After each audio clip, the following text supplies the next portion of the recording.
I fired 30% of our team, and that was a huge component of rebuilding. Culture is so important. You're unstoppable when you get the right people on your team. We actually just got our first lead off of ChatGPT. People are just going to ChatGPT, where do I find the best landscaper? 2010, it was payroll to payroll. We almost went out of business. And so finally it hits me, all these growing pains the last 18 months that we're having, it's all my fault. How do you think AI is going to affect landscaping? Now, when you say pushing a lawnmower, is that kind of like, or because everyone pushed a lawnmower as a kid, right? Right. But did you like start doing people's houses as a kid and you turned it into a multi-million-dollar landscaping company? Yeah, actually, I was not even a teenager. I was 10 years old. I was push mowing lawns. So for everybody else in the neighborhood? Yeah, I grew up on the country, and my siblings and I did. And my mom would drop me off down in town because it was a rural community.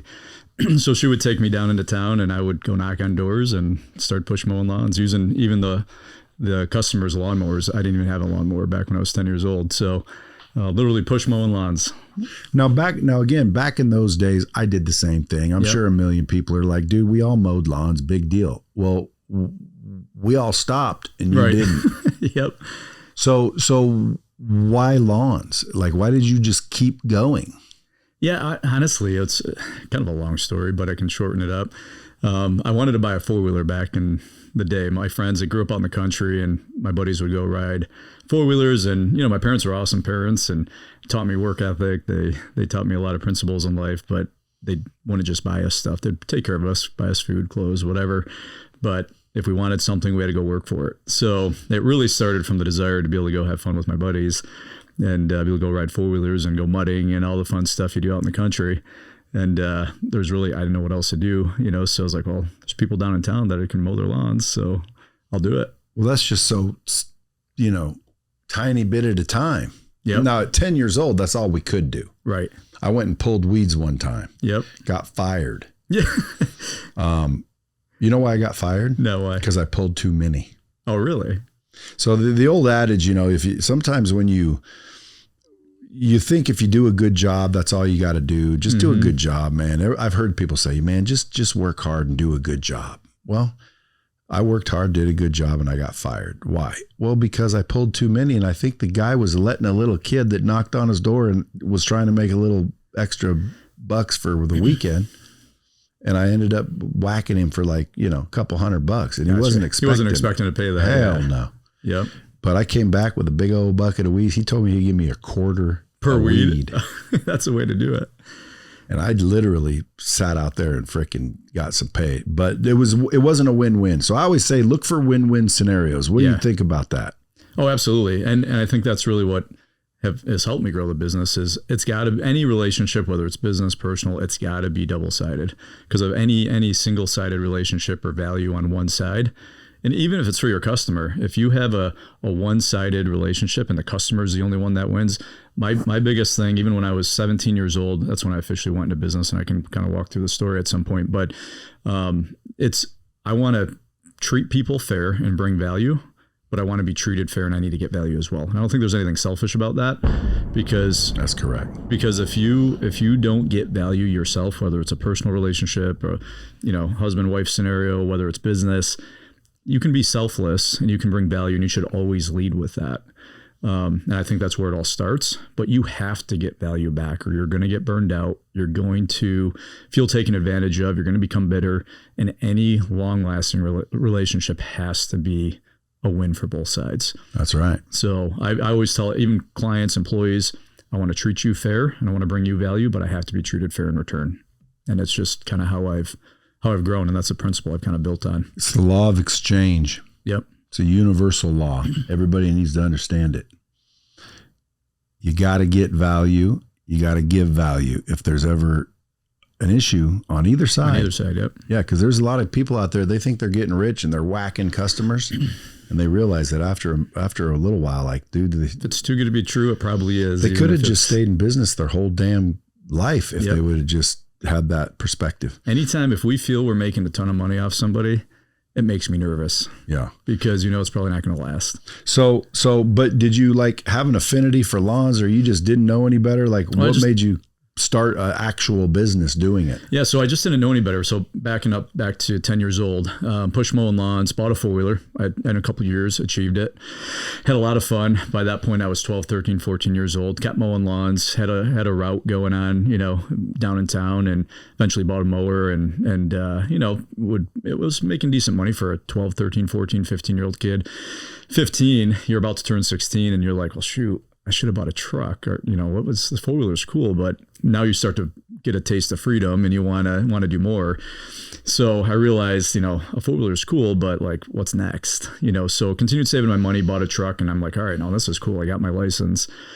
And I'm like, now I have some freedom, man. The sky's the limit. I can drive my own truck. I don't need to be dropped off in town by a parent. I can have my own route. I can put ads in the Penny Saver. Back then, 20 years ago, it wasn't Facebook. It was ads in the Penny Saver. And so, turned 16, and it was just like, well, my siblings worked at, my sisters worked at, the local grocery store or whatever, and I was going to work at the hardware store, work my way through college. But I was making decent money as a 16, 17-year-old kid. So I'm like, well, why go work at the hardware store? Why not just keep doing this through college? I can pay my way through college. So it went from wanting to buy a four-wheeler to a good way to work my way through college. And that's really where kind of the next level came from. I'm like, if I'm going to work my way through college, I have to fake it. I got to learn something. I can't just push mow lawns. I got to know something about it. So I actually did an introduction course to horticulture so I would know what the basics. And my goal was to just work my way through college and get my business degree, get my, my MBA, whatever, and go work for a corporation someday, whatever that might be. So it turned into push mowing lawns and make some extra money. Then the next phase was, well, good way to work my way through college. And then it was about that time that I realized that it was an industry. I had no idea it was an industry, multi-billion-dollar industry. Had no idea. Thought kids mowed lawn for extra money. Yeah. And well, you keep saying push mow because you're talking about the kind that you pushed and it was like there's no motor. No, I started push mowing a lawn. Then I had a riding lawnmower eventually. And then one of those walk behinds that hydrostatic that you walk behind. And now you got 100 trucks with all kinds of equipment. Yeah, we've got millions of dollars of equipment, which everybody thinks that's impressive. And a lot of guys will say, oh, we've got 100 trucks. So we've got, millions of dollars of equipment. It's like a bragging type of thing. I don't care about that stuff. It's like the more trucks you have on the road, the more liability is, and so to me, it's just like, it's a means to an end. It's like, sure, it's cool, but what are you doing on the bottom line? What do you do? Where does it really matter? So the trucks are cool. We got a lot of trucks. We got a lot of equipment, a lot of people. We're doing a ton of cool stuff. But at the end of the day, what's it doing to change your life, your employees' lives, your clients' lives? That's really what matters to me now. Why does that matter? Well, it goes back to the value exchange. 100 trucks on the road, if you're losing money, what's it matter? Well, yeah, but like you're talking about changing lives. How are you fixing up my backyard, changing my life? So we don't do landscaping. We make coming home a vacation. And so everything we do, everybody installs the same pavers. Everybody, I like to think our designs are more creative because we've got some really cool designers. I've been doing it a long time, so I'm a pretty good designer. And but it's at the end of the day, everybody's putting the same stone in the ground. Everybody's using the same zero-turn lawnmowers on our commercial side. It's about the value you bring. It's about the transformation we were talking earlier, the transformation you make in lives. What are you doing to change somebody's life, whether it's an employee's life, whether it's a client's life? What do you actually do? And I think all business has to go back to that, because if you don't change lives, if you don't bring more value than just a transaction, your business will be short-lived. When did you hire your first employee? I think it was my sister's boyfriend, actually. I was 17, maybe I was 16, 17 years old. And he was, I think he was my first employee. I'm pretty sure he was. And, like official? Did you have a business license? Yeah, I was 17. So backing up, I'll share a little more with that. So 15, 16, early 17 years old. I wasn't officially in business. I had a name, Josh Lawn Care and Landscaping, I think is what I was calling it. My last name's too hard to pronounce. Even, when you asked my name earlier, like, what's your last name? Is it Schmieder? So everybody growing up, no one knew how to say my last name. So I used my first name, Josh Landscaping, Josh Lawn Care. That's kind of where it started. And so I just, made up some business cards on the computer. And so at 17 and a half, I had to be 17 and a half to get my DBA, doing business as. So at 17 and a half, that's when I officially kind of went into business and actually, hired a payroll company to hire my first real employee. So that's kind of when the first employee happened. I think I might've been 16. I might have did some stuff off the books maybe at 16 before I officially went into business. What was the first struggle that a young entrepreneur, because that's what you were, sure, yeah, should learn? What'd you have to learn? Did you make it right out the gate, or? No, I mean, I had some hard growing pains. Almost went out of business, and actually the first, I think 17 years old to like 22. So it was like 2002, I went into business, and I would say, honestly, till 2010, it wasn't easy, but I was out in the field billing for my own time. I had 6, 8, 10 guys working for me. I don't want to say it was easy because it's hard, but it's a different hard. It's physically hard. I'm working mowing lawns till 8 o'clock at night till dark every day, day in and day out. I've got 3 guys on my crew. Well, you had a lot of customers though. Obviously. Yeah. You do good work. We're getting customers. We're advertising, so all that stuff is good, but coming out of the field was tough. And so I would say the first really big challenge was probably 2010, 2011, where it was payroll to payroll. Like we almost went out of business. It was. Did you ever get to the point where you didn't have payroll, but it was coming? So I had a good mentor of mine back in the day. Well, even still, Marty Grunder. He's Marty Grunder. Do you know Marty? Have you heard? Yeah, I know Marty Grunder. He does consulting, and he's in the landscape industry. And so he was one of my first mentors, and actually hard lesson, kind of going out of order here in the story, but jumping ahead to 2010, 2011. Yeah, payroll was due Friday.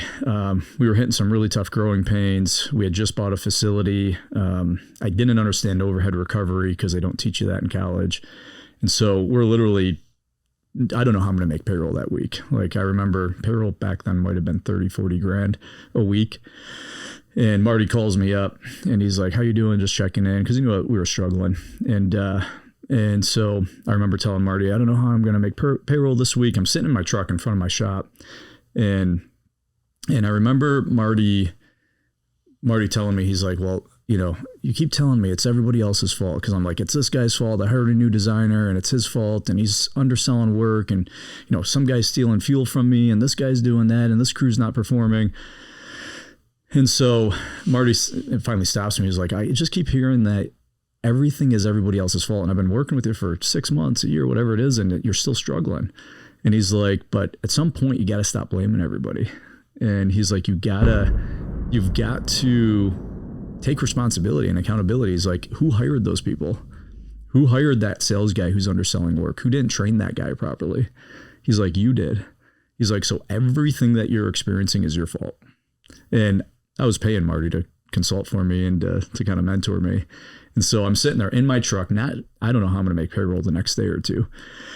And I remember him telling me everything's my fault. And I'm just like, I was mad, and I was respectful, but he knew I was mad. He still jokes about it, even at conferences and stuff that he's at. He'll mention the story. He knew I was pretty upset with him.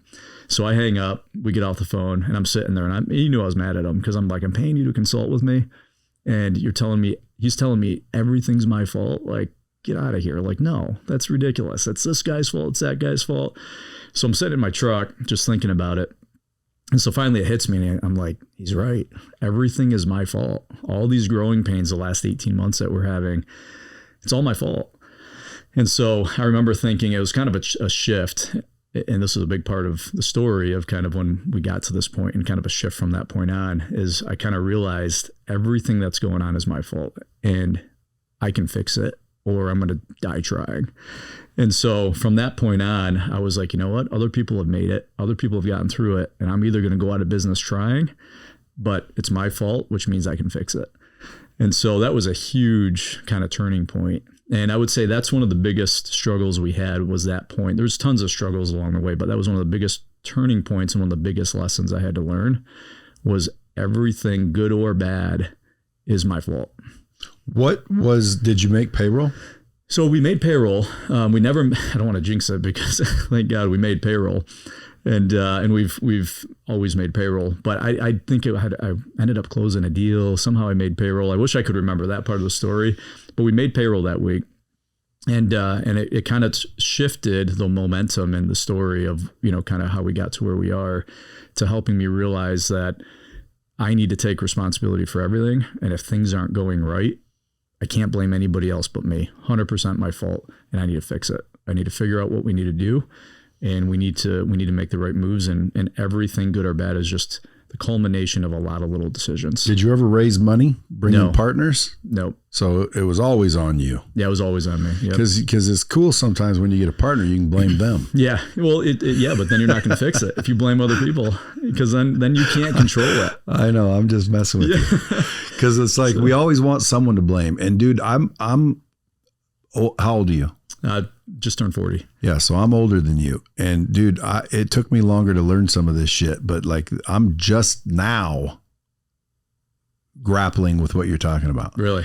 Yeah, so like right now I'm slammed. I've got multiple businesses and I've always just been easily able to start them and grow them, and because I'm a sales guy. And at the end of the day, man, when you got a killer sales team or person, business is somewhat easy. Well, then you got to get operations and you start learning all that, man, there's a lot more to it, but I've always been a sales guy, so I can always get them started. But then I'd always blame, oh man, this person's not able to do. Yeah. It's like everyone else's fault. And it took me a long time to realize what you realized early.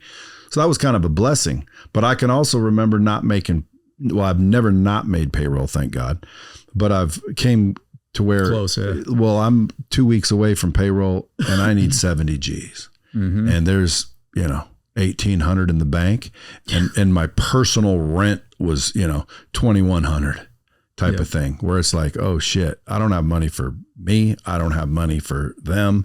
And I owe it. Like it's coming. And I'm going to be like really embarrassed when I can say, or when I have to say there's no money. So dude, I've been there, and a lot of people haven't been there and they don't understand that the whole it's your fault concept. So like, walk me down. What do you mean it's my fault, dude? They really did screw it up. They really did order too much. They really did, dick it up. And it wasn't me. What do you mean by it's my fault? Yes. So, and that's a big thing to wrap your head around. Extreme Ownership is a book that I recommend. Yeah, Jocko Willing. To everybody. My whole team, a lot of my guys have read it. Dude, what's funny is Jocko was in this green room over here one day. Oh, really? And I literally told him, I don't agree about the bad teams. I think there are such a thing as a bad team. And I know, because I got one. And he starts laughing. And by the time I got done reading that book, I'm like, that's what it's about, man. Who hired that team? Who allowed that team to continue? Who trained that team? And I had to learn it the hard way, but I learned it from that book. Yeah, it's a good book. And I think those principles, I hadn't read the book at the time when I kind of had to learn those principles, but I know it doesn't mean that responsibility or accountability goes away, because, and I look at it this way, if somebody backs into your car in a parking lot, does it mean that person doesn't take ownership and pay for your car? Sure. They made a mistake. They backed into your car. Technically, people would say it's not my fault, right? I parked perfectly where I should be. And at the end of the day, though, it's still my fault. I chose to park there, right? So you could have parked somewhere else. You could have put traffic cones around your car. You could have bubble wrapped it. You could have done all those things. So technically it's my fault. So I look at it as, yes, it's my fault, but it doesn't mean that responsibility or accountability goes away for your team. So it doesn't mean that somebody doesn't have to be held accountable, doesn't get written up, doesn't get fired, maybe fired, right? But it's still my fault. You still have to hold people accountable. There's still consequences to actions, but it's still my fault. And I think both things can be true at the same time. Well, leaving them there or not holding them accountable is why it's your fault. Right. Yeah. And so if you're not holding people accountable, so you can take responsibility yourself, but you can also hold those responsible parties also accountable. How many entrepreneurs or, bosses do you think have a hard time doing that. Oh yeah, I think that's the biggest thing. I hate holding people accountable. It's one of my biggest weaknesses. I'll sweep things. I used to, especially sweep things under the rug. I would rather take the hit and be put out instead of, cause someone else to feel discomfort, but you're not going to get there if you don't hold people accountable, have tough conversations. I had to learn how to have tough conversations. Well, let's talk about that. Yeah. I mean, tough conversations, that's a whole, I would say. How'd you learn how? So good mentors. It keeps going back to mentors, and if you don't have mentors, get mentors, hire somebody. I don't care if you have to pay somebody, get mentors. Well, it's the same thing with the brand we were talking about earlier. It's the same thing. Right. Like, you don't like having tough conversations. Well, you just get over it. You did it anyway. Right. You got to figure it out. So tough conversations, there's a whole knack to it. There's a whole way to do it. There's a craft in having tough conversations. I'm still not good at it. I probably make more people upset at me than I do, when I have tough conversations than I don't. Right. But you got to have them regardless. Even if you don't know how to have them. I finally made up my mind that I'm not going to sweep things under the rug. I'm not going to not hold somebody accountable because I don't know how to say it. I'm going to do it even if I don't know how to say it. Yeah. Because even if I say it wrong, in my opinion, not holding somebody accountable is worse than holding them accountable and saying it the wrong way. So get over it. Pull someone in, do your best to say it the right way that'll motivate them instead of demotivate them. And there's a whole craft. Read books, get mentors, figure out what works, take notes. This didn't work this time, man. That was counterproductive. That was the opposite effect. But do it. You don't fire people now, do you? Oh, well, so my theory is that if you hold someone accountable properly, you don't really need to fire people. But I still do, because you gotta cut those bad apples out of your team. When's the last time you had to terminate? Me personally, or on my team? You personally. Me personally. Because you cut the bosses now. Yeah. So I would say 2 times in the last year, and one of them was a key person. Have you ever terminated somebody because they were unwilling to have tough conversations? I don't know if I have terminated because they weren't unwilling to have tough conversations. I've definitely cut people because they weren't cultural fits. I think that's the biggest reason. Not doing what you're responsible for, and then culture is probably the 2 biggest things that I would terminate somebody. Culture probably being number 1. So who sets the culture? You? Oh yeah. I think the leader always sets a culture and kind of sets the tone for sure. So when they violate, is it 1 strike, you're out? No. So actually we can touch on this. I learned, it's probably from Marty. I learned a lot from Marty and my industry mentors.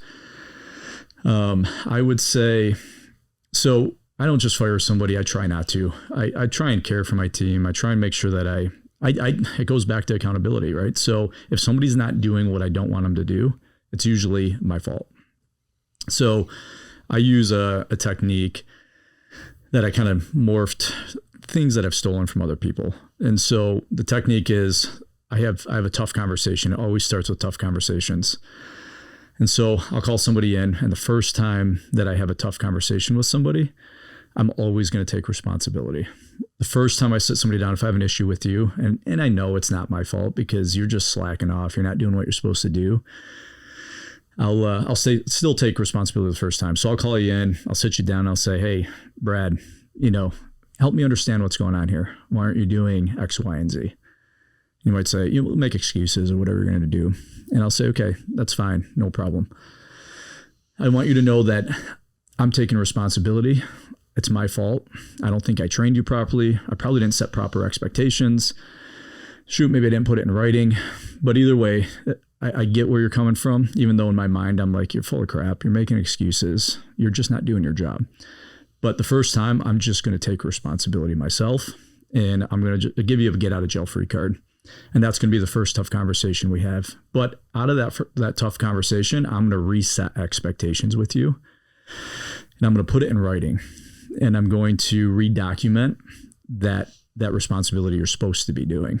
And then we're going to agree, this is how we are going to move forward, and this is what you do. And so from there, there's no excuses. You understand exactly. So if I didn't train you, if I didn't set proper expectations, well, I did now. And you basically got a freebie. Might be a day later, might be a month later. You're still not doing what you're supposed to be doing. I'm going to pull you back in and I'll say, Brad, help me understand it. We've already had a conversation, but what's going on? You're going to tell me, probably make excuses. Maybe you're going to be mature about it and take responsibility yourself. And I'm going to pull out that sheet and I'm going to say, hey, last time was my fault. This time is your fault. So this time's on you, Brad. It's your fault. How are we going to fix this? What are we going to do so this doesn't happen anymore? Because I can tell you right now, the next conversation we have is one you and I both aren't going to like. And you threatening me? No, I'm not threatening you. I don't want you to fail, but it's going to be a conversation that I don't want to have. So you ever worry about somebody that like wants to get physical? Yeah, it doesn't really happen because I'm a decent guy about it and I want them. I really have their best interest in mind. I hope they turn around because if I wouldn't have hired you if I didn't think that you didn't have something in you that I liked. And so is that honest though? Because sometimes we hire people because we need people. Well, that's true too. I've hired people because we were desperate, just need a body. And then you always like second guess, like, damn, I knew I shouldn't have hired that idiot. Yep. Oh yeah, for sure. And it's my fault again, but that's. Do you ever get to a point where you're like, dude, I'm done fogging. I call it fog and mirrors. Yep. I'm done fogging mirrors, meaning they fogged a mirror so they get the job. Oh yeah. We're to that point now. Our team is in a really, really good spot. And I'll say this here publicly, like our team, I'm really proud of our team. And I'll say this, a couple of years ago, I wasn't proud of our team. I was proud of a lot of my team. I was proud of what we accomplished because man, we were kicking butt. We were getting beat up. I knew we had a lot of the wrong players on our team, but they were fogging mirrors. They had a pulse, so we kept them. Would you ever advise somebody? Because I know that you're starting to coach a little bit and like mentor other people that are coming up. And would you ever coach somebody or mentor somebody into getting rid of everybody and starting over if they just built the wrong team and they got the wrong culture and they're just so far down the road that it's like difficult to reset? So I love using personal experiences. I don't like giving advice. I like to experience share because I think that's the most powerful and I think it's the most real. And so back when I couldn't make payroll, that was 2011. All right, we made payroll, barely making payroll. And so out of that, we realized we had a lot of the wrong people. So culture was a huge deal. And so I'll answer your question, but culture was a huge deal. I knew that my mentors were like, you need a mission, vision, core values. Where are you going? What are you hiring and firing by?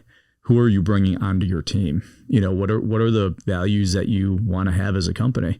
And are you hiring against that and then holding people accountable against that? And so 2012 was the first time when we really got serious about mission, vision, and core values. That was a key component of coming out of that tough era. We had a lot of wrong people on our team. And in 2011, we had hired 20, 30 people just because they could fog a mirror. I didn't understand culture. I didn't understand I was 20 something, 23, 24, 5 years old. I thought people were good. Like, why would there be bad people that would want to intentionally sabotage my company? And so, I had a lot of bad people on our team. And so back in 2012, at the end of 2012, when I realized if we're going to fix this thing, I need to clean house. We need to get serious about the people on our team. And we did. I fired probably 15, 20, 30% of our team. And we cleaned house. And that was a huge component of resetting and rebuilding. Would you ever fire 100% of your team? I mean, if you had to, and that was sure. I mean, I would have to understand the circumstances, but if culture is so important, in my opinion, if it's going to set you back and you have to go backward a little bit, do it, because culture is so important. I mean, and when you get the right people on your team, it is so powerful, and you're unstoppable when you get the right people on your team. Mm-hmm. What about even the fact that you need a team? What do you mean? It means like a lot of entrepreneurs, they want to do everything themselves because they're the best one, and get out of the way. Let me just do it. And at the end of the day, man, I don't believe that you're going anywhere by yourself. Yep. You might get successful by yourself, and you might even get quite far by yourself. But to get anywhere real, you're going to need a team. Oh, absolutely. And I've made that mistake repeatedly. Because, I'm always the best one where dude, I'll just do it. Dude, let me do it. I can't afford to let you fuck up my business. Yep. So here, just get out of the way. Instead of cultivating, creating culture, giving people, a little bit of, room to grow, ability to learn, I dicked it up, dude. It took me a long time, and I'm still working on leadership. That's leadership, though. I used to think leadership was just a buzzword. Leadership. Mm-hmm. If you're the boss, you're the fucking leader. Well, you can be the boss, but you're definitely not a leader. And I think there's a lot of entrepreneurs that need to wake up to leadership real quick. And culture is important. I used to think that was a corporate buzzword. Oh yeah. Yep. Leadership was, if you're the boss, I'm the leader. Follow me. Well, dude, you can't even lead yourself.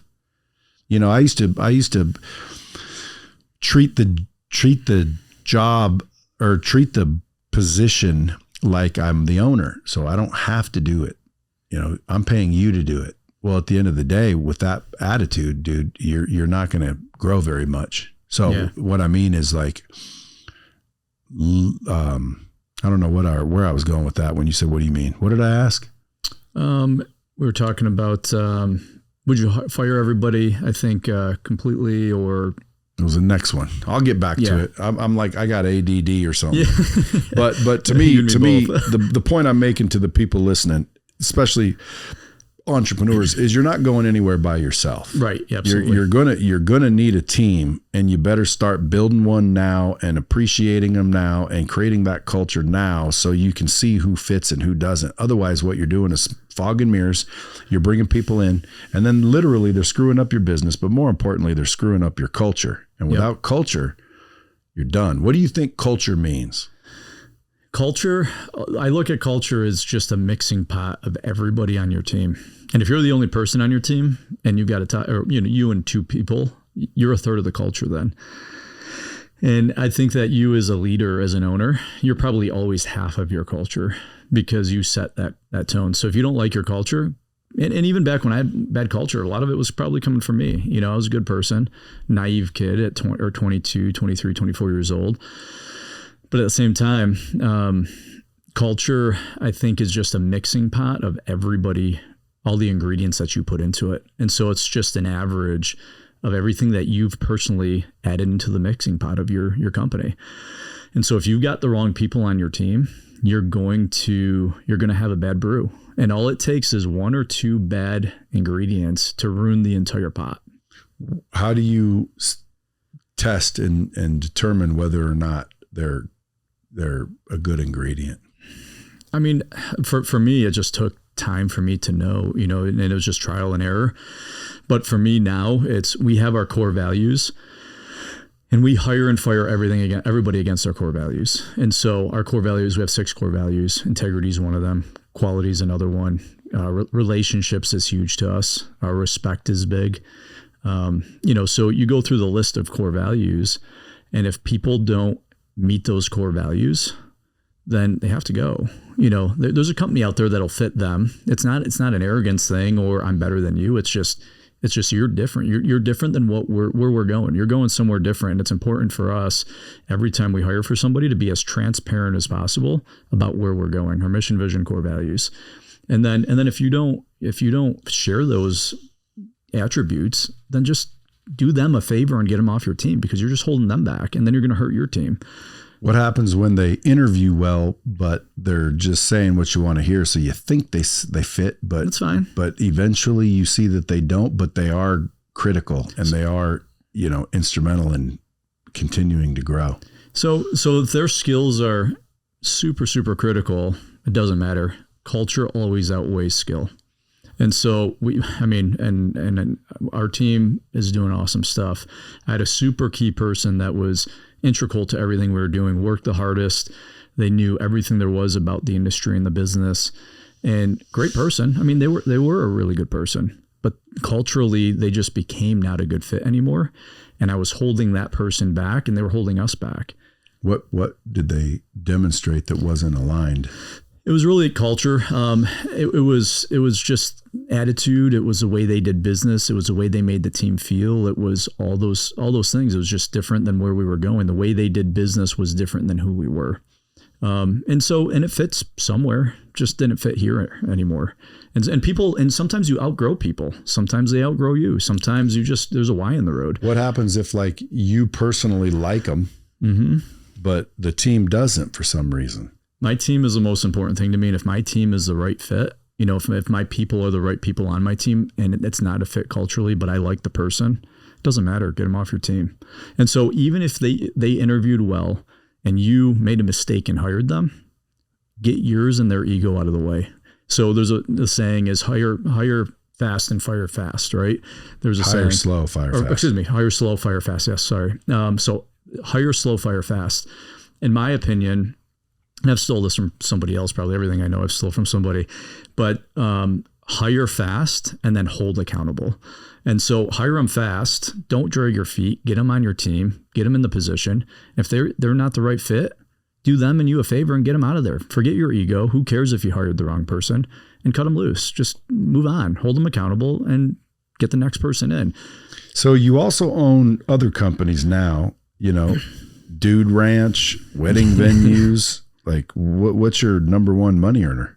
It's a landscape design build firm and our commercial landscape maintenance. So we do a ton. I mean, that's the biggest. Well, what the hell's a Dude Ranch? So we do experience vacations. So so basically you can come out, you can experience a ranch lifestyle. Where's this at? So it's Nunde, New York. So the Nunde Ranch, simple name.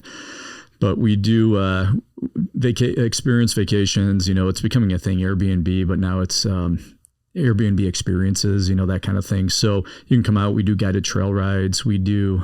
We have a wedding venue attached to it. We've got 13, 14, 15 horses on the property, and it's a beautiful piece of property. We own a bunch of land, and so you just get out of come out and visit and experience a ranch lifestyle. You say we. It's my team, so I've got some people that run it for me. And, but whose is it? Oh, it's mine. I own it. Yeah. So did you do it as a real estate play and then turn it into a business? Yeah. So I love the property. And so I own some real estate as well. And so that piece of real estate, it was just a gorgeous piece of property. And I was like, man, this could be something someday. I don't really know what it'll be, but I want the piece of property. So yeah, so it just made a lot of sense. I rode bulls and broncs and rodeoed for 10 years, probably through my 20s. Yeah. Yep. You don't look like it. And that's deep down inside. I would have done that for a career if I could, if it was more consistent. But so I rode bulls and broncs for years, rode the APRA circuit. It was a lot of fun. And so deep down inside, I'm a cowboy at heart. And so this was a hobby business that I felt like I could do to, when I stopped rodeoing, and it was kind of my semi-professional hobby. So I got too old at 30, I quit riding. And so this was a good way to still dabble in the horse world and the ranch world and just have fun with it and build a business out of it. Cause I love building businesses. I love business. And so it's a lot of fun. I love going down there and just, getting away from all the stress and stuff that happens in, I'd say, the real business world. Well, you make it sound all peachy, but obviously, as I'm sure, it's not always been peachy. So how do you just love it so much when it's so difficult at times? It's something, if you don't love it and you go into business and you don't love business, you don't love the grind, you don't love getting beat up. It's like rodeo. And I equate a lot of stuff back to rodeo. You're always beat up. You're always hurting. You're always banged up. And everybody's like, oh, you ever get hurt? Yeah, you get hurt every time you get on a bull. You're like, it's going to happen. And I look at the business world the same way. Like, you're in business, it's a nonstop grind. It's not like if you want, people look at business like, oh yeah, I'm going to business for myself. I want to live the high lifestyle. Oh, it must be nice. It's like, no, it's a daily, at least for me, maybe your businesses you're smarter than me and you've figured out a way to do it without getting beat up. But in the real business world, like, you're going to get beat up every single day. And so there's problems, there's issues, and if you can't take the fight, if you can't take the just getting beat constantly, then don't go into business. Go work for somebody, because you got to love it. And if you don't love the adrenaline, the tough, ups and downs, and then you get the peaks it's worth it, and the accomplishments, it makes it worth it. But there's valleys that are twice as long as any peak. So I don't know. It's in my DNA. I love it. I don't know if it's something you can learn to love, maybe. But I think you've got to have it. And you've got to have that desire. If you don't have the desire for business, don't do it. Save yourself a lot of headache, because you've got to want it. So let's say you get back home. Where is home? Rochester, New York. Okay, so you fly back home and you get some bad news. Mm-hmm. One of your employees or somebody somehow fucked up your cash flow, fucked up your. In other words, like you're in a situation where, dude, it's gonna bust you if you don't figure it out. Yep. You want that scenario? I think out of every tough situation, gives you opportunity to grow. Well, of course, and that's just a positive mindset. But you said you love it. And so, like, if you really love it, then you're like, I mean, it's not like you want it. Obviously, nobody wants that. I don't. But if it happened, would you be like, yeah, I get to scrap again? I mean, I love success more than I love getting beat up. So when you spur a bull and you're 90 points on a bull, that is way more fun than getting slammed into a chute and getting knocked out. So no, I'm not looking forward to going home and dealing with someone wrecking a truck and a lawsuit and we lost $100,000 on a job and we're upside down on something. Has that happened? Oh yeah. I mean, how do you lose $100,000? Someone misbids, underestimates? Yeah. What? I mean, we're going to do close to $1 million project. And I know going into this project, it's going to start in a month.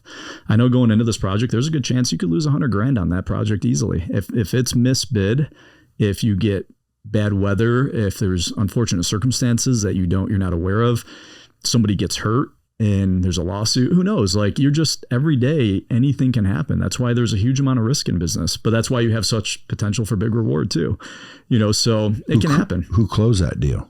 That big one, that one was me. So what kind of commission would you pay if a sales guy got a deal like that when their margin might be zero? So we pay on average for the design build side of the business, 10%. Commission.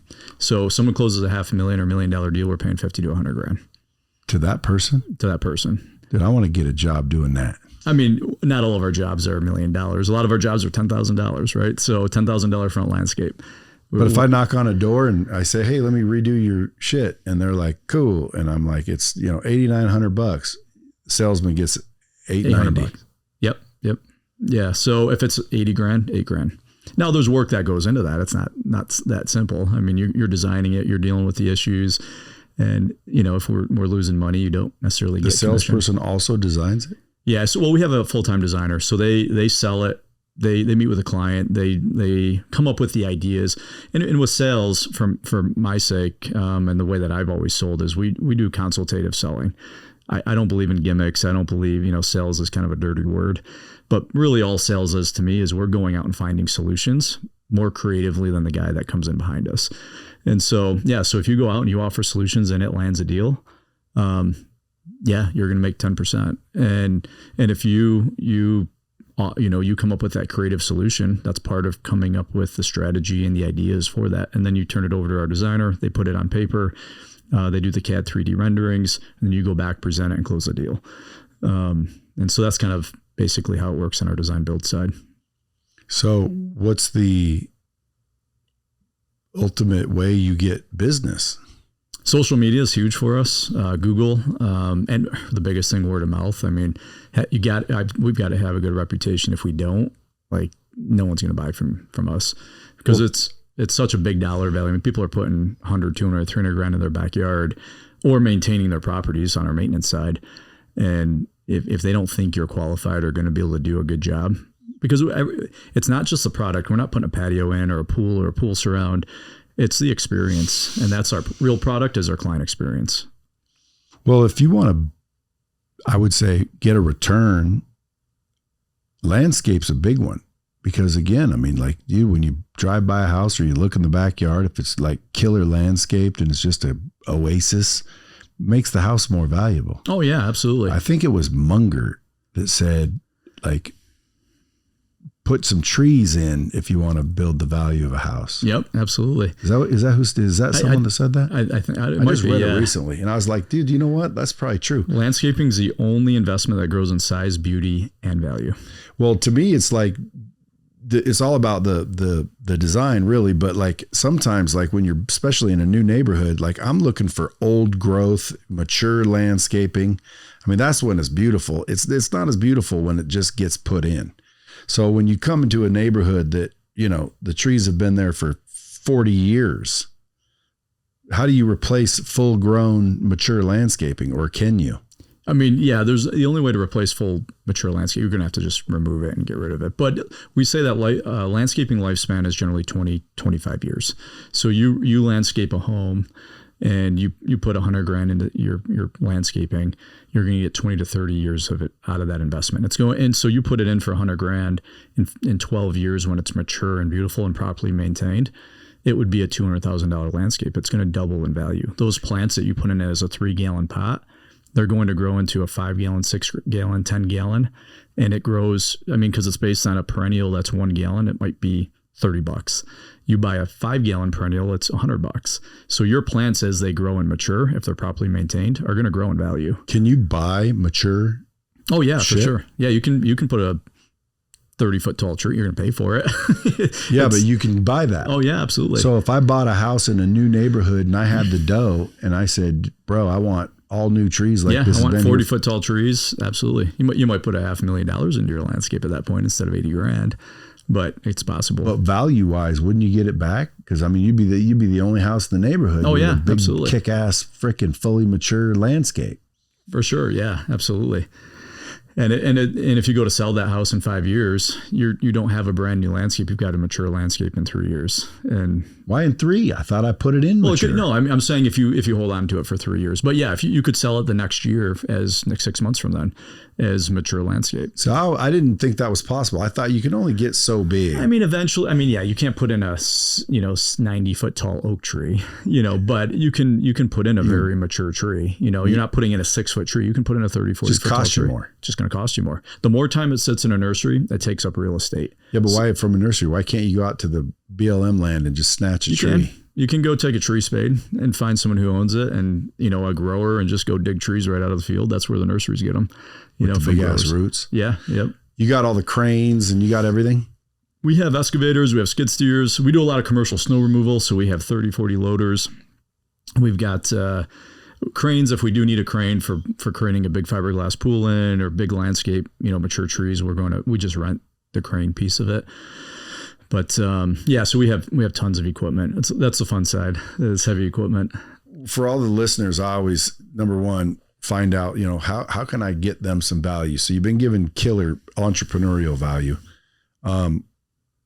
What about if people have a need to make some money, some sort of opportunity, you hiring, you got ways where you pay commission if they send you a deal, you got an affiliate. How can people listening partner with you somehow? Yeah, absolutely. And make dough. So if somebody, if you know somebody in the Western New York area, and you've got a big landscape deal and you just connect us to somebody, maybe you didn't design it. You're just like, hey, there's a big development going on. And I know a buddy of mine's developing this and he needs a guy like you. I'd pay a couple % all day long for somebody who sends us a deal, why only Western New York? You're not willing no, we to would. travel? So, we have a tight area that we work because we don't need to go further, but if we, in the wintertime, especially if I could send a crew of guys down to Tennessee, we'd do it. For sure. Would? Yeah, absolutely. My guys are always looking. It's cold in the wintertime, and we've got our snow team that we do lots of commercial snow removal. We take care of the airport. We take care of commercial office complexes. We do all this stuff with big equipment. But I have quite a few guys that would much rather be installing. So if we had an opportunity out of town, put them up and head out of town, we'd send a fleet of trucks down and take care of something for sure. See, we just went national, folks. That's right. Just took you national. That's right. Because there's people listening all over the United States. So folks, I want to see if anybody does need a landscaping gig in the winter when his crew his landscaping crew is kind of chilling. Do they just switch to snow or do they? Yeah, they switch to snow. We'll keep big break wall jobs on. The Finger Lakes are in Western New York. So I don't know if you've heard of them. Canandaigua Lake, Canisius Lake, Seneca Lake. They look like fingers going across the state of New York. They're called the Finger Lakes. So we kind of service the Finger Lakes, Rochester region. There's a lot of old money in the area. It's a great market. And, is that near Westchester? So that's more New York City. So we're about 5 hours from New York City. Yeah, I went to Stephen Rockefeller's thing, and he invited us out to the Rockefeller Estate. I think it was Westchester. Yeah, I think it's down that way. Yeah. It's got its own golf course. Yeah, it's crazy. And I'm like, dude, you ever get like golf courses or anything big like that? We don't really get into the golf course industry because that's a whole set of can of worms that we just don't really, that's not our specialty. Yeah. But yeah, there's big money in that kind of stuff. I mean, it's just massive projects when you get into the golf course world. Well, I want to see if anyone will DM you and get you out of state just to see the power of the podcast. Yeah, absolutely. And dude, everyone always needs landscaping. And I think, again, if you research, you use ChatGPT a lot? Yeah. How do you think more and more? Yeah. How do you think AI is going to affect landscaping? Shoot, we're just starting to get into it. So my social media, my marketing manager, we actually just got our first lead off of ChatGPT. They used ChatGPT and said, "Who's the best landscaping company in Rochester?" And so when we got that first lead this year, we're like, we knew AI was going to be in ChatGPT. It's going to be powerful, but Google, social media, that's kind of where our big go-to is right now. And that was the first time where I was like, shoot, we better figure this stuff out because it's going there. People are just going to ChatGPT. Where do I find the best coffee? Where do I find the best landscaper? And so I would say we're starting to dabble with it, but we're starting to put a little bit more effort into it because we realize how powerful it's going to be. Do you think you're ever going to get replaced? With robots and things like that? Sure. I mean, there's robotic mowers happening right now. It's probably eventually, yes. I'll be naive to think that, labor won't be replaced, 10 years from now. It's probably we won't even recognize it, I'm sure. But at the same time, the creative side, the equipment side, it's like farming. Sales, it's farming, right? So everybody said when the tractor's invented, like, oh, it's gonna, what are people gonna do? It's gonna ruin when the big 18-wheeler was invented. Oh, what do the ox cart? Where's the farmer gonna go? It's like they just farm more. It freed up manpower to do bigger and better things. Well, it did put some people out of job. It did, but it also opened up a huge new set of the business if you adapt. And so we just have to adapt. My team has to adapt. My guys will have to adapt.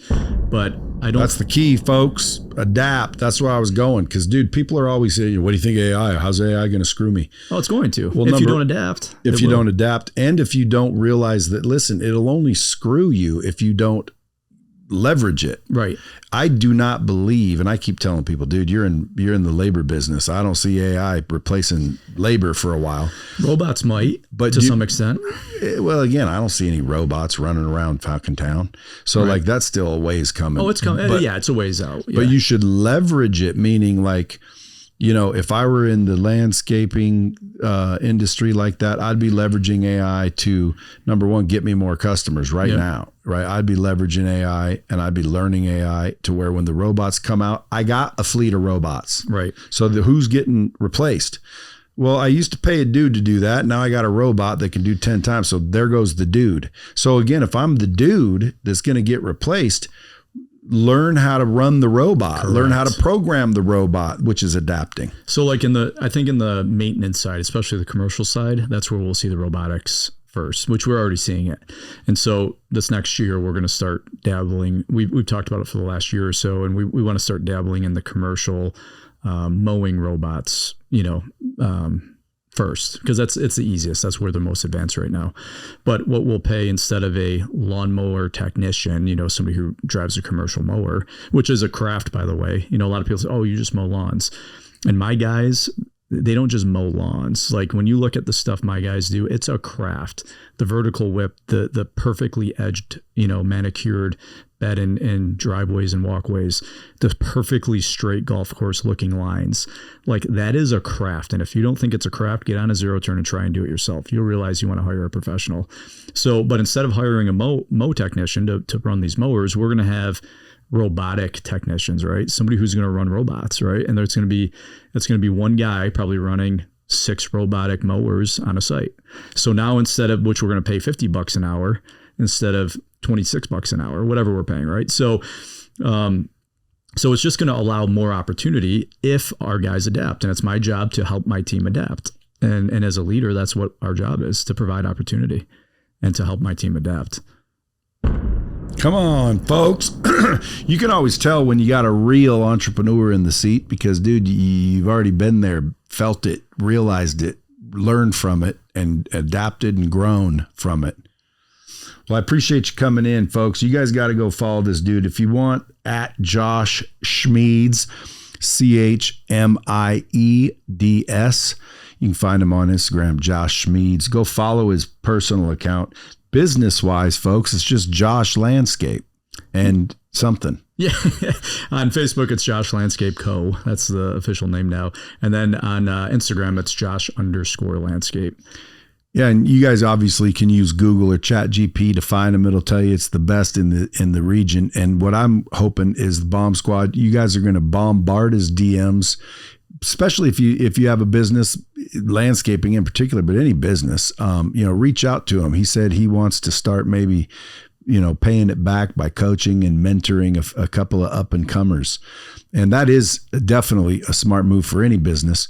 But I'm trying to see if we can make you go national. I want you to call me back in like 6 months and be like, dude, like Bomb Squad reached out. We did like 18 jobs this winter. Yeah, that'd be awesome. Down in Tennessee, which I got a house down there. Oh, do you really? Yeah, but it's a little house and I only pay like, I don't even know, $200-300 a month just to have them keep it up. Sure, absolutely. But you're not looking for $200 a month lawn mowing gigs, are you? You're looking for like big ones. Yeah. So and locally in Rochester, we have a commercial landscape maintenance side, which we do, commercial office complexes, large industrial, anything like that. And then on our residential side, we do design build, which is our outdoor living space, coming home a vacation. And then we have our residential maintenance packages. So we have maintenance packages that range from $5,000 a year to $100,000 a year. And we maintain personal properties, estates, things like that. So on our design build side, we would develop an entire property. We have a pool division. We put in pools,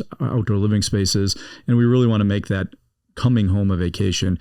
And we're going to start an ad campaign that people talk about that night to remember, and people think, oh, that night, remember that night on vacation and that one time. And it's like, yeah, that's cool. You can spend $20,000, go on a vacation and have a few nights to remember. Why not make a night to remember every night when you come home? And so that's kind of on our residential side. One of the things we do, make coming home a vacation, and we make nights to remember every night, every day. And we're not joshing you. Yeah, exactly. Well, I appreciate you coming in, folks. Go check him out at Josh Schmeeds personal and Josh Landscape Co. on Facebook. You got a website? Yeah, joshlandscape.com is our residential side, and careforyourproperty.com is our commercial. And they're linked together. They feed each other. But just Google Josh Landscape, Google my name, Josh Schmieder. You'll find Rochester, New York. You'll find us. It's also down in the notes, folks. Appreciate you as always. Keep working hard. Until next time, keep it real. Thanks for having me.